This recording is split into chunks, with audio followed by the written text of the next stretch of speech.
Ms. Cheryl Chan, move cards, please.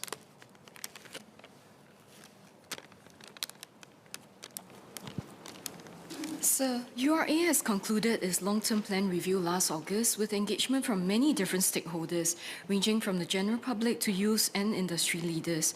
I was delighted to be part of the engagement, which started in 2021, and was heartening to see many Singaporeans come together to think, discuss, and share ideas on how they can envision our future Singapore. Singapore has pockets of heritage that deserves more attention and reviving their vibrancy as we reinvent these spaces.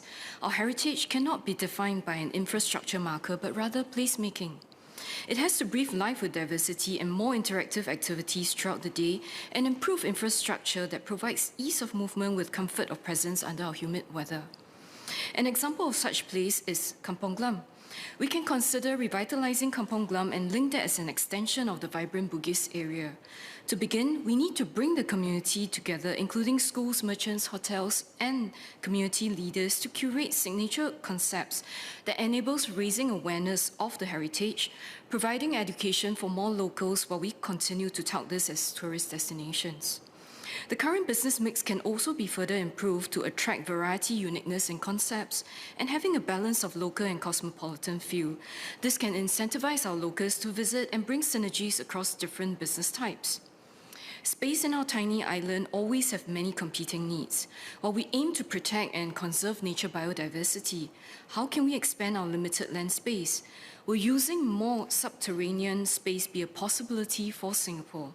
We have done so for the Jurong Rock Cavern, MRT tunnels, and common services tunnels. Are we able to move our integrated bus and MRT depots to, in future, below ground? And would the revamped Orchard Road or other streets have more underground plans as we go car light?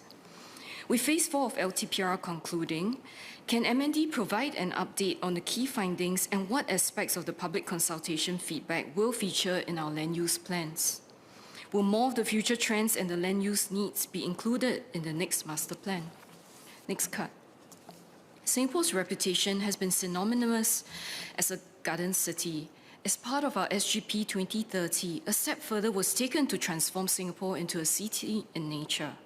Indeed, with more green spaces interwoven amongst our heartlands, it is not just aesthetically pleasing to the eye and acts as nodes for families and friends to socialize and come together. It also acts as buffers against the effects of climate change. While all greening efforts are appreciated, one challenge the citizens will have to grapple with is how can they live harmoniously with nature? We have heard of incidents of uninvited animals in the household, citizens attacked by animals when they panic and retaliate, and some tree species that have been attracting unwanted birds that's creating much nuisance in the neighborhood. As much as we want to progress the effort in giving citizens more access to greenery, we need to utilize more science and technologies to expand the ecological corridor. For example, to use heat maps in identifying the warm spots in existing living environment to decide how to design the green spaces for natural shades that encourages human walking or socialized near their homes, and overlaying the tree varieties to review how the animal species will interact, be attracted, or even migrate to the area. Ultimately, greening should not bring about inconveniences that's an afterthought. Can the Minister provide an update on the progress made thus far on this aspect, and if there are any areas that we can accelerate the transformation with science-based capabilities?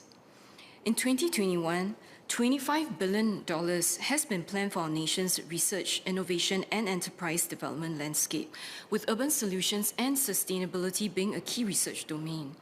Could MND also shed light on how such R&D impact has on the actualization of our urban sustainability vision? URA's LTPR review in 2022 saw many participants from the public express interest in having green spaces and sustainability concepts being incorporated in our future land use master plan. What are the opportunities for the community to play a more active role in these transformation efforts? To take this beyond just community gardens that we have today, will it evolve to having ground-up planning of facilities creation with residents and better use of spaces for functional purpose that fits the local demographics instead of just generic exercise corners or playgrounds?